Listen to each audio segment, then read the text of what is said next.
इस समय मनुष्य की बड़ी दुर्दशा हो रही है। महापुरुषों के वचन। दुर्दशा किसे कहते हैं? जो माया के द्वारा रचे हुए प्रलोभनों और भोगों में अपने जीवन को लगाकर नष्ट कर रहे हैं। बड़ा गर्व, सर्दी का समय है और एक चैन पड़ी है सोने की, तो यहां तक की बटन खुली है, क्योंकि उसे खोल के दिखाना है कि हम सोने की चैन पहने हैं। कौन सी खास बात भैया? अरे ब्रह्मांड नायक की सृष्टि को तुमने देखा कहाँ है? कितना बड़ा सोने का पहाड़, बड़ा आश्चर्य होता है। 4 लाख योजन, 1 योजन का मतलब 4 कोस, 1 कोस का मतलब 3 किलोमीटर। कितना सोना! एक छोटी सी सोने की जंजीर तो पूरी छाती खोले कि देख लो सोने की जंजीर है। अगर 1-2 अंगूठी पहने हैं ना तो हर बार वो हमने देखा है, एकांतिक में देखा है। आपकी बड़ी कृपा है कि आप देखो हम अंगूठी पहने हैं, जैसे उससे कोई प्रभाव होगा क्या? कुछ नहीं प्रभाव। यहां तो कुछ कह रहे हैं बड़ी दुर्दशा है मनुष्य जाति की इस समय। क्या? माया रचित भोगों में, माया रचित प्रलोभनों में, माया रचित पदार्थों में भोग बुद्धि, अहम बुद्धि हो गई है। ये भोग विलासता नष्ट करने के लिए तुम्हें मनुष्य शरीर मिला था। तुम अंदर ही अंदर खोखले होकर अपना नाश कर रहे हो।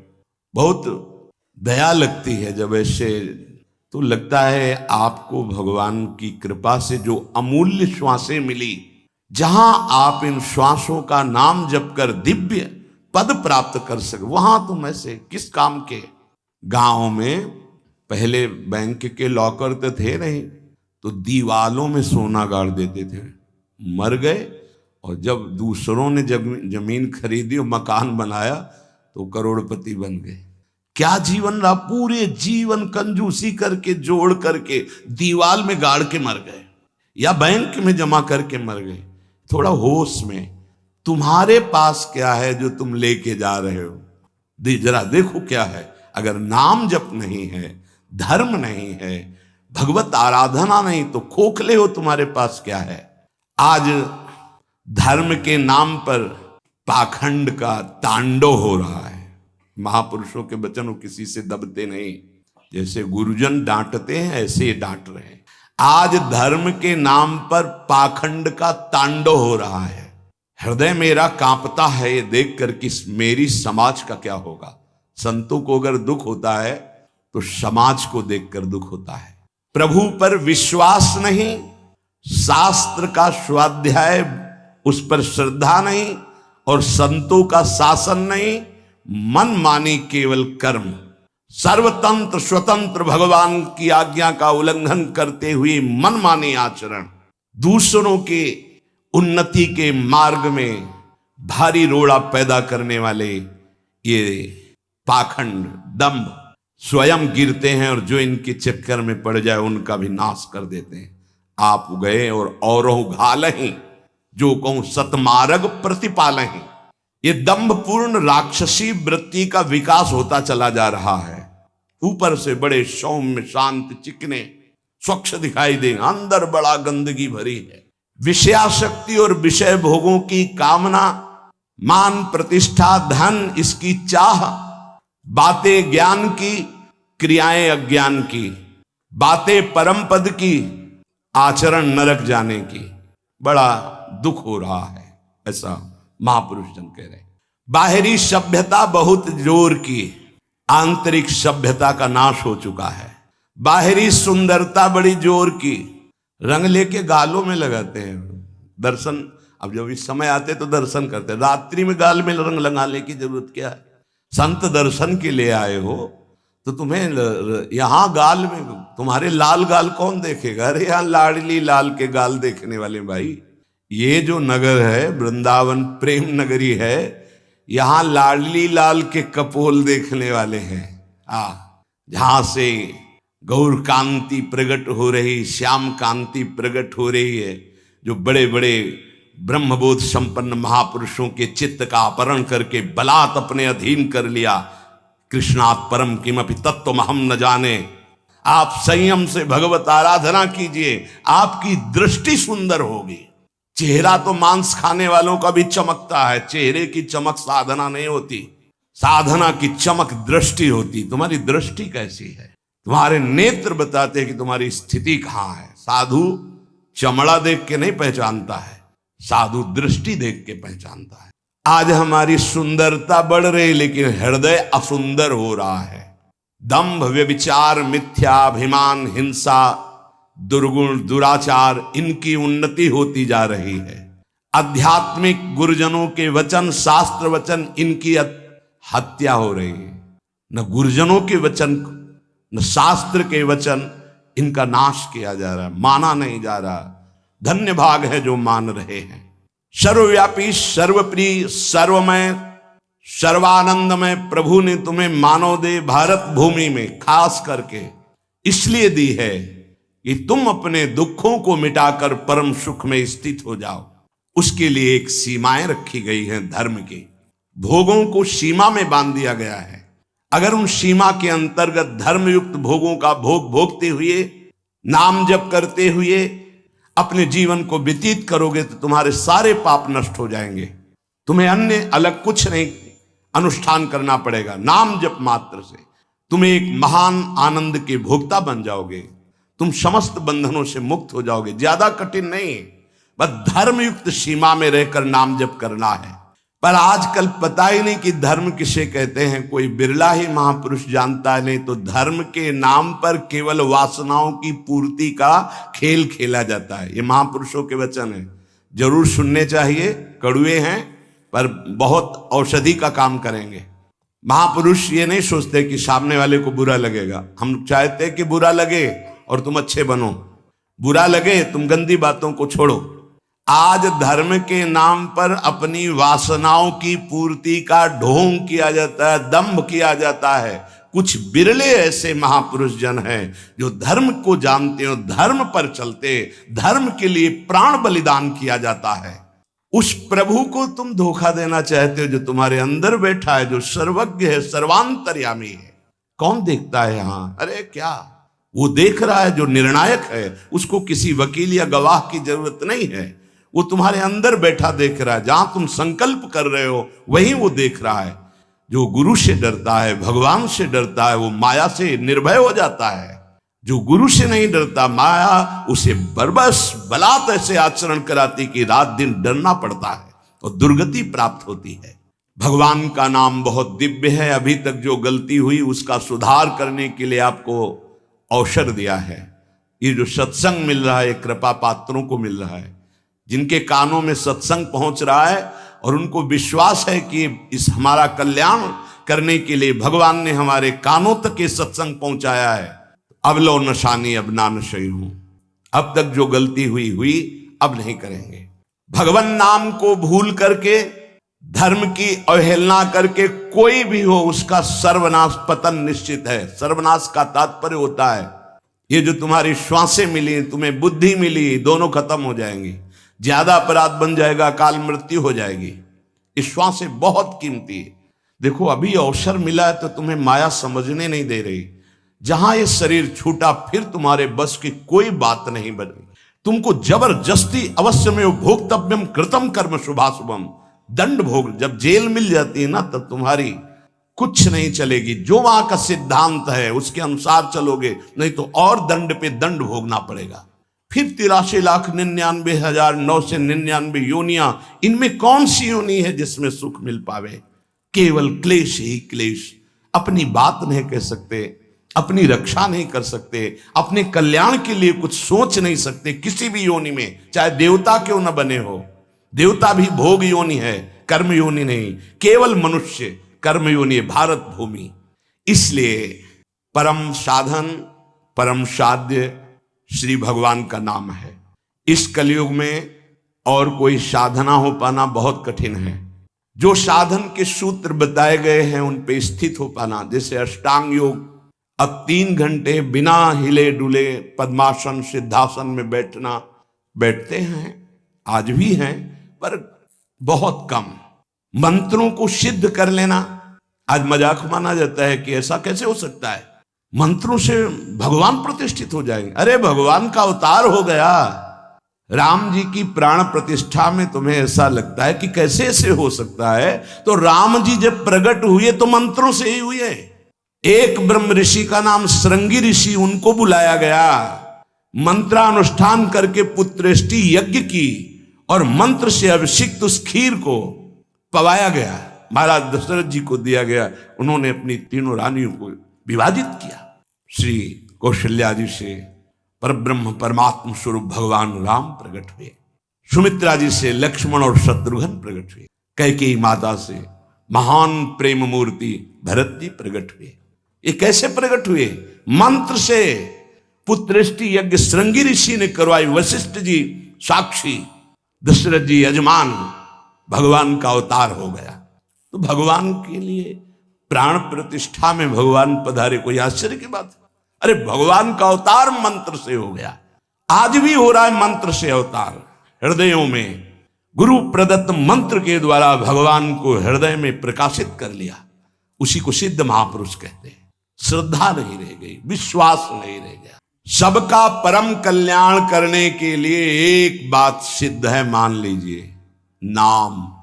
ये नाम और मंत्र में भेद है, भेद होते हुए भी अभेद है।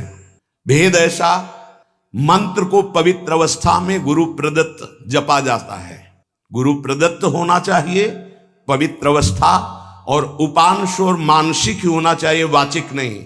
और मंत्र जाप से स्वरूप जागृत होता है। नाम के लिए अपवित्र या पवित्र का कोई भेद नहीं है। नाम अगर गुरु से नहीं मिला है और आप नाम जप कर रहे हो तो वो गुरु मिला देगा। नाम जप का सबका अधिकार है, जहां से सुनो जो नाम प्रिय लगे सबका परम मंगल करेगा। नाम महामहिम है, उठते बैठते चलते फिरते सोते जागते सब नाम आगे का कार्य पूर्ण करा देगा। नाम गुरु मिला देगा, मंत्र दिलवा देगा, स्वरूप बोध करवा देगा, ये सब आगे का कार्य। नाम सबके लिए महामंगलदायक है। मैं बड़े जोर के साथ कहता हूं, अपने अनुभव की बात कहता हूं, अपने जीवन की बात कहता हूं कि जो कुछ प्राप्त हुआ सब नाम से प्राप्त हुआ। ऐसा गोस्वामी जी भी बोलते हैं। बस हम कुछ सावधानियां बता रहे हैं। नाम जापक अगर इन सावधानियों को कर ले तो बहुत जल्दी नाम सिद्ध हो जाए। पहला, हम जिस प्रभु के नाम का जप और कीर्तन करते हैं उसके अनन्य हो जाएं। अनन्य ये खास बात है।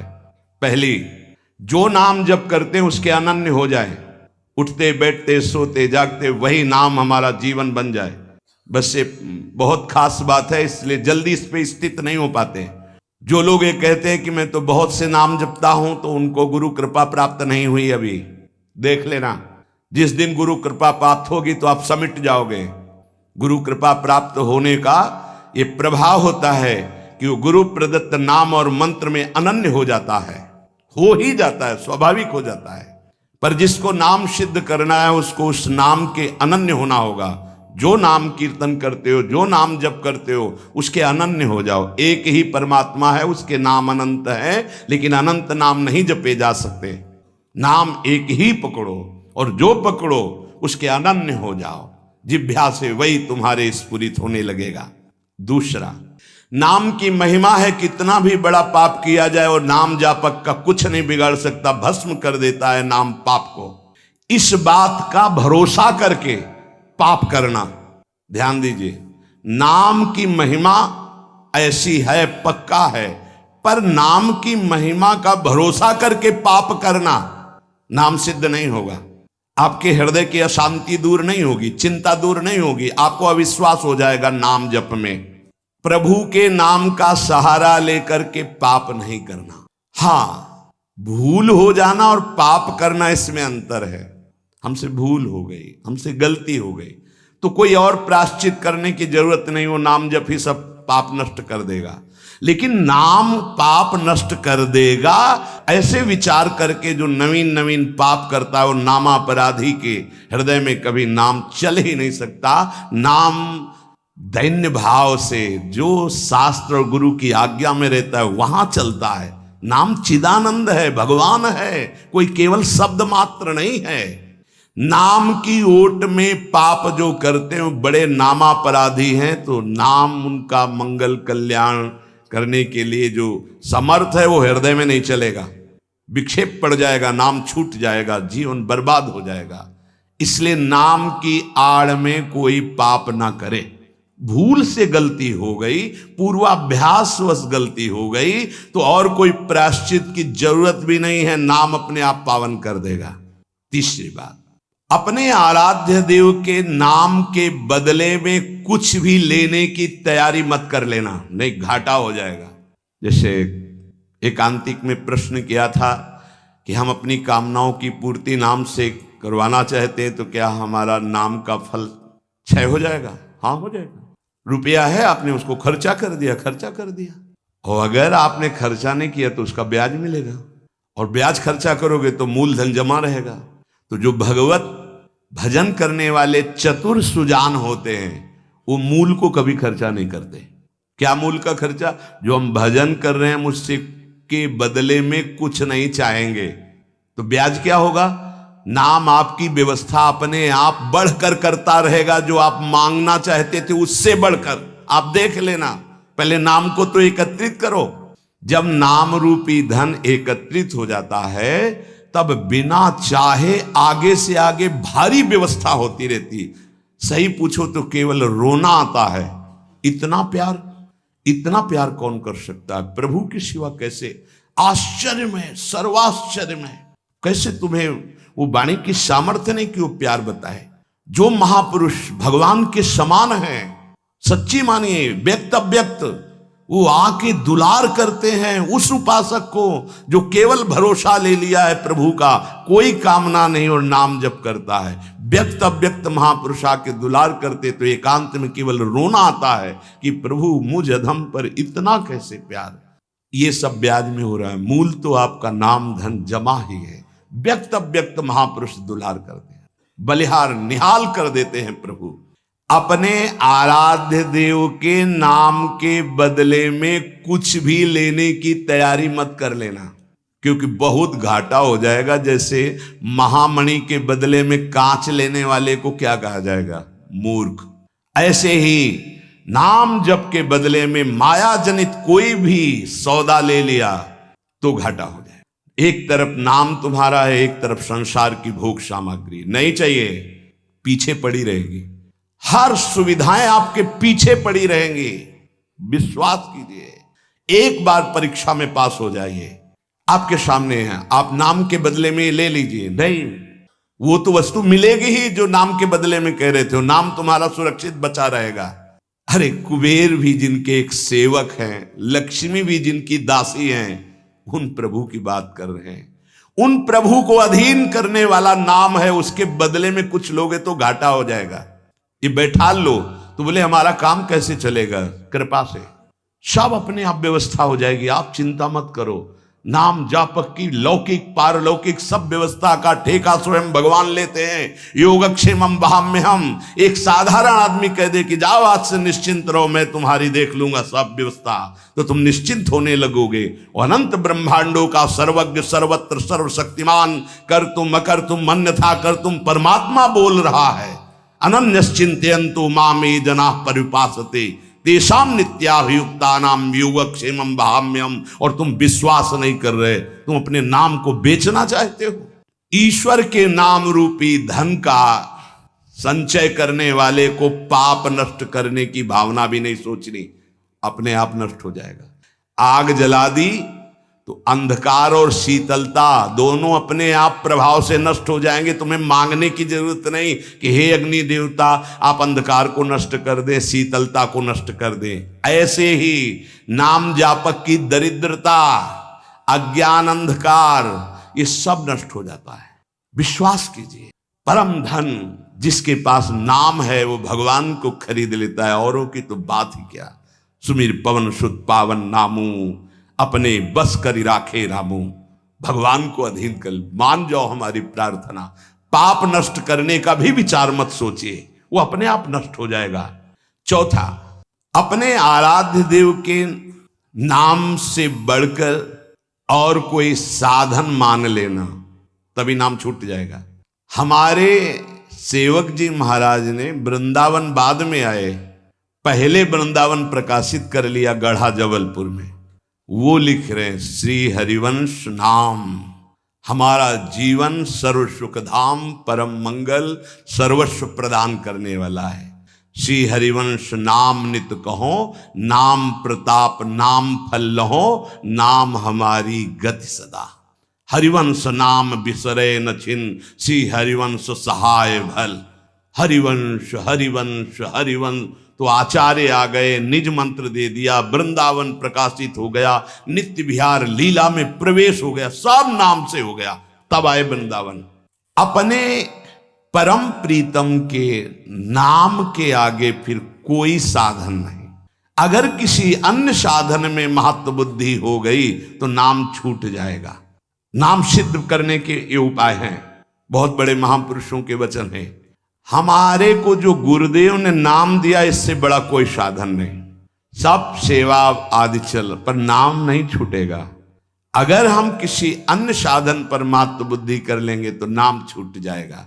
पांचवा, नाम जापक को दिखावा बिल्कुल नहीं करना चाहिए।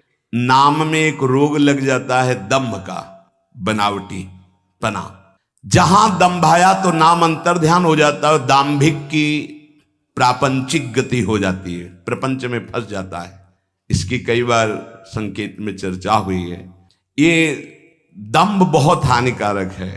प्रभु का नाम प्रभु के प्रेम के लिए, केवल प्रभु को रिझाने के लिए है। अगर कहीं बनावटीपना दिखावटीपना आ गया, दूसरों को प्रभावित करने की बात आ गई तो दंभ आ जाएगा। यह दंभ बहुत बड़ा आपका परमार्थ नाशक रोग है। ये बड़े बड़ों के अंदर आ जाता है। इस बात का पता लगना बड़ा कठिन हो जाता है कि दंभ आ गया है। इस दंभ के दोष से बचने के लिए किसी महापुरुष के अनुशासन में रहने की आवश्यकता है। इस दंभ को हम विनोद भाषा में कह सकते हैं बगुला भक्ति, दिखावटीपना। बगुला एक टांग पे खड़ा है, ऐसा लग रहा है जल में समाधिस्थ हो रहा है, लेकिन उसकी दृष्टि मछली पे है, वो समाधिस्थ नहीं है। और जहां मछली आई खट्टे से कहा, फिर वैसे ही बैठ गया। जिसकी दृष्टि विषय भोग पर होती है, विषयों पर होती है, मान प्रतिष्ठा पे होती है, वो दंभ भक्ति में लग गया। अब वो नष्ट कर देगा। दंभ दोष से बचना बहुत आवश्यकता की बात है। जिसको अंदर से नाटक करने का स्वभाव बन गया है, मान बड़ाई प्राप्त करने के लिए, अपने को सिद्ध बताने के लिए, वो दंभी हो जाता है। दंभी किसी और को धोखा नहीं दे रहा है, वो अपने आप को धोखा दे रहा है। वो बहुत ही मूर्खता पूर्वक अपने धन को खो रहा है। सर्वदर्शी भगवान को भला धोखा कौन दे सकता है? हम कह सकते हैं कि वो धूर्त जो दंभ और पाखंड कर रहा है, वो अपनी वासनाओं की पूर्ति के लिए सिद्ध बनना चाहता है, वो बहुत बुरी तरह भ्रष्ट हो जाता है। देखो ये बातें महापुरुष जन गुरुजन बोल रहे हैं, बहुत सावधानी से हृदय में धारण करना है। जो दंभी होता है वो पाप करने से संकोच नहीं करता, उसका पाप चिर मित्र बन जाता है, चिरंजीवी मित्र। मतलब जब तक जिएगा पाप करेगा। बहुत ये चूक हो जाती है। दंभ नहीं होना चाहिए। गलती हो जाए हम हृदय से स्वीकार करते हैं, आगे बढ़ जाओगे। अब हम तो भजन करते हैं, भजन के बल से सारे पाप नष्ट कर देंगे, या किसी भी तरह का कोई नाटक प्रदर्शन करना, बहुत जोर का दंभ बढ़ जाता है। ऐसे नाटक होने लगते हैं कि लगता है भगवान इनको औषधि की जरूरत है। पक्का दिमाग खिसक गया है, इनको औषधि की जरूरत है। ऐसा शास्त्र सम्मत सिद्ध नहीं होता। खूब भगवदानंद में ब्रह्मानंद में डूबे हुए सिद्धों के दर्शन किए हैं। दंभ अपने आप को भुलावे में डाल करके नष्ट कर देता है। दंभी को पापों से घृणा नहीं होती, दंभी को दिखावे में बहुत रति हो जाती, जिससे लोग कहें, देखो जब सच्ची भक्ति करोगे तुम्हें लोग कहेंगे भक्त, भजनानंदी, या कोई महान शब्द से संबोधन करेंगे तो तुम्हें चुभेगा, तुम्हें एक संकोच होगा, तुम्हें कैसा लगेगा कौन सा पाप बन गया कि मैंने ये बात अपने कान से सुन ली। सच्ची कहते हैं, हृदय जलेगा कि भगवान कौन सा अपराध बन गया है जो सम्मान रूपी विष पिलाया जा रहा है, कौन सा अपराध बन गया जो ऐसे शब्द सुनाए जा रहे हैं। जैसे कोई कि किशोरी जी की बड़ी कृपा, ऐसा ऐसा तो अच्छा लगा। जैसे कोई ऐसा सामने सम्मान सूचक शब्द तो एक अंदर झुलझुलाहट पैदा होती है। क्या तुम तो जानते नहीं हो? अरे जिनकी एक लवलेश कृपा मात्र से उनको देखो, तुम क्या समझते हो? कुछ नहीं है इधर, कुछ नहीं है, पर्दे में कुछ नहीं है, रंग पीछे से पड़ रहा है। अगर वो पीछे का रंग बंद हो जाए तो पर्दा एकदम शांत हो जाएगा, कोई चित्र नहीं चलेगा। ये जो चित्र की विचित्रता है पीछे से है। भगवत प्रकाश आ रहा है, गुरु प्रकाश आ रहा है, उसको देखो। उपासक उसको देखता है, इसलिए सदैव दैन्य रहता है कि सामने तुम्हें पर्दा दिखाई दे रहा है लेकिन पीछे गुरु प्रताप है, पीछे इष्ट प्रताप है। उपासक इष्ट प्रताप को देखता है। जैसे रहीमदास जी का बड़ा यश हो रहा था, वो स्वर्ण मुद्राएं बांट रहे थे, तो ऐसे बांट रहे। किसी ने पूछा कि प्रभु आप नेत्र नीचे करके क्यों बांट रहे हैं? तो उनका देनहार कोई और है, देत रहत दिन रैन, लोग भरम मोपे करें, तासो नीचे नैन। देने वाला तो कोई और है, उससे कोई जय जयकार कर नहीं रहा। मेरे नेत्र इसलिए नीचे हैं कि देने वाले को देख नहीं पा रहे हो, लोग भरम मोपे करें कि रहीमदास जी बांट रहे, इसलिए मेरे शर्म के कारण नेत्र नीचे। देनहार तो कोई और है जो रात दिन दे रहा।